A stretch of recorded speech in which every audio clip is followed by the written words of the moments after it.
zijn toch allemaal hetzelfde, of niet? Soms weet ik het zelf niet meer, ook zien dat er zoveel duisternis in onze wereld is. Toen vraag me soms af, hoe ik dat ook bezit.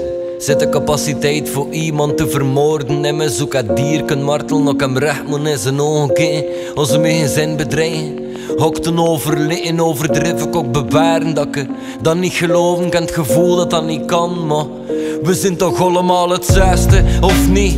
Is er een verschil? Zit ik te midden een verschrikkelijk conflict of een geschil? Mist een begrip voor dat te weten. Maar is niet dat met één zin, met één taal en één bron van liefde, buren eenheid. Maar ik zie zoveel evil in onze derde de meisje. Al weet ik dat slechtste ding ter wereld soms gestart zijn met de beste intenties. Is het vaker overduidelijk dat sommige meisjes minder goed intenties zijn dan gebruikelijk. Ik dacht aan dat met één woorden, een vonk van het oneindige, het druppel in de zesde oceaan, het ogenschijnlijke. Misschien zie ik wel bedrogen in mijn vals idealisme. Door de jaren is mijn naïviteit gestold tot nihilisme. Maar het omgekeerde is ook waar, dat is typisch voor de wereld. In de ruwste, grofste oester vind je de gladste parels. Dus het is enkel perspectief, een referentiekader waarin dat ik just observeren wat aan mijn perceptie nadert.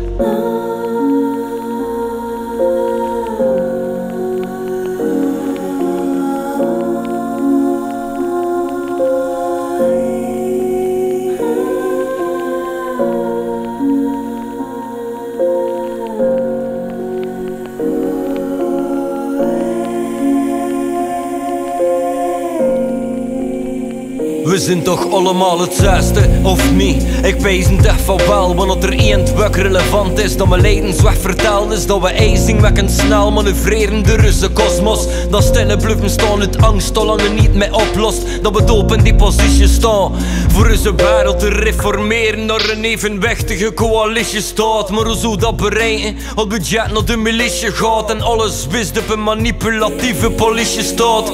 Moet die eerst donker zijn voordat het licht hem kenbaar maakt. Het is hedendaags in er kwade krachten in een onschendbaar pact in de rol goed spelen.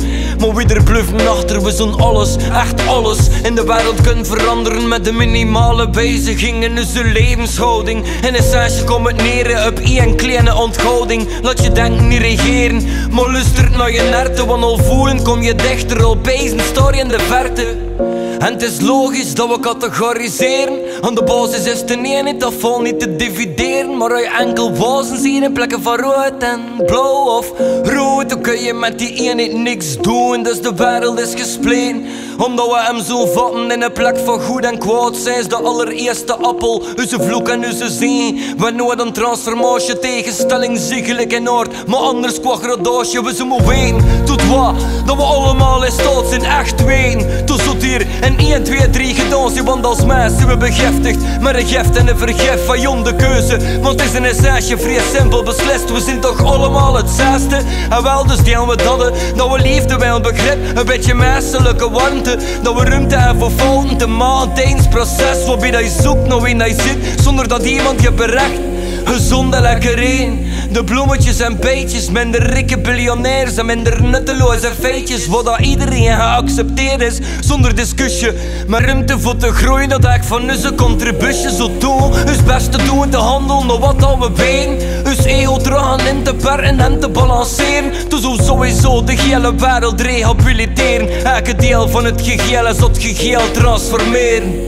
Maar we zijn allemaal hetzelfde, in essentie is de mensen wat dat brust van de creatieve potentie. We zijn magiërs, pure liefde, sterrenstof, quasi in het midden van onze kosmische pelgrimstocht.